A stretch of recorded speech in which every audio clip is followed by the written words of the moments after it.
राम राम भाइयों, मैं दिनेश यादव दिल्ली के नजफगढ़ का रहने वाला हूं और मैं आपसे कुछ राजनीतिक बातें करना चाहता हूं। आपने सुना होगा मोदी जी कहते हैं आत्मनिर्भर भारत, लेकिन अगर मोदी जी आत्मनिर्भर भारत के बारे में सच में सोचते तो हमारे देश के इंजीनियर, वैज्ञानिक, डॉक्टर्स विदेशों में नौकरी नहीं करने जाते, क्योंकि उन्होंने यहाँ पे नौकरी दी नहीं।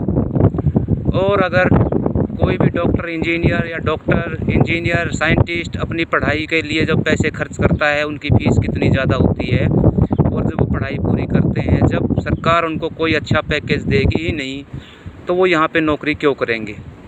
इसलिए उन्हें विदेश जाना पड़ता है, क्योंकि विदेशी हमारे जो भारत के साइंटिस्ट, डॉक्टर, वैज्ञानिक होते हैं उन पे नज़र गड़ाए रहते हैं। इसलिए विदेशों से उनको बहुत बढ़िया पैकेज मिलता है, इसलिए वो विदेश चले जाते हैं। हमारे देश में फ़िलहाल 6 लाख डॉक्टरों की कमी है, और जब भी मोदी जी से किसी चीज़ के बारे में बात करो, किसी भी मंत्री से बात करो, तो वो जवाब दे नहीं पाते हैं।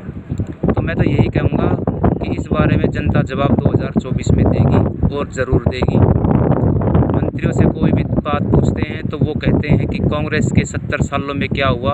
अरे आप कांग्रेस के 70 सालों का रट कब तक लगाते रहोगे। कांग्रेस के 70 साल कभी राज नहीं किया, 7 साल आपको हो गए हैं। आपके मंत्री सांसद पता नहीं कहाँ से पढ़ लिख के आते हैं कि 1947 में देश आज़ाद हुआ था। उस हिसाब से अगर आप लगा के देखो तो 74 साल इस साल पूरे होंगे, जिनमें से 70 साल आप कांग्रेस के बारे में बोलते हो कि कांग्रेस ने 70 साल में क्या किया। अगर कांग्रेस ने 70 साल राज किया तो 7 साल आपके कहाँ से हो गए, जिसमें जो है अटल बिहारी वाजपेयी जी की भी सरकार आई है देश में, वो भी बीजेपी की सरकार थी, और 7 साल मोदी जी को हो गई। तो कहाँ से कांग्रेस ने 70 साल राज कर दिया। लेकिन मैं इतना ही कहूँगा, कांग्रेस ने कुछ भी नहीं किया चाहे मान लीजिए, लेकिन कांग्रेस ने जो भी छोटा बहुत काम भी किया है वो 7 सालों में, 70 साल जो आप कहते हो उसका आपने बंटाढार 7 सालों में कर दिया है।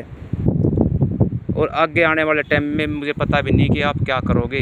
आप देश के जनता पे पता नहीं कितना बोझ डाल दोगे, कितना कर्जवान देश को कर दोगे। आप तो 2024 में चले जाओगे, उसके बाद भुगतेगा किसी जनता को ही भुगतना है।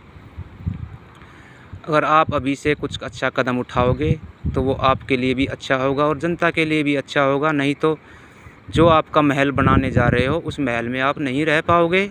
मैं इतना ही कहना चाहता हूँ। और आप अपने मंत्रियों को हिदायत दें कि किसी भी न्यूज़ चैनल पे आके किसी भी टॉपिक पे अगर बोलते हैं तो कम से कम कोई सोच समझ के जवाब दे। उनका जवाब ऐसा होता है कि जो सर के ऊपर से जाता है। कोई जनता कुछ नहीं समझ पाती।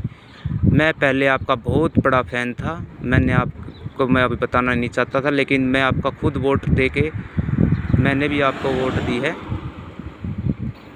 तो मेरा मानना ये है कि मैं भी आपको बहुत पसंद करता था, लेकिन जहाँ से 2014 से 19 तक आपने राज किया मुझे बहुत अच्छा लगा।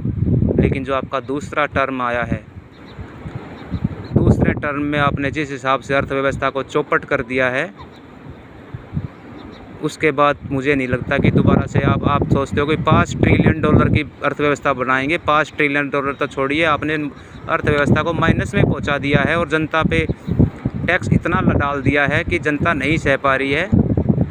आपने तो एक ही लाठी से दोनों को हाँक दिया है, चाहे अमीर हो या गरीब हो, दोनों को आप सेम लाठी से ही हाँक रहे हो। ये आपकी रणनीति अच्छी नहीं है। मैं आपसे इतना ही कहना चाहूँगा कि कुछ इस पे ध्यान दीजिए। अगर मेरी वीडियो आप दोस्तों को अच्छी लगे तो आप शेयर करिए, नहीं तो कोई गलत चीज़ अगर उसमें हो तो उसके लिए मैं माफ़ी चाहता हूँ। राम राम।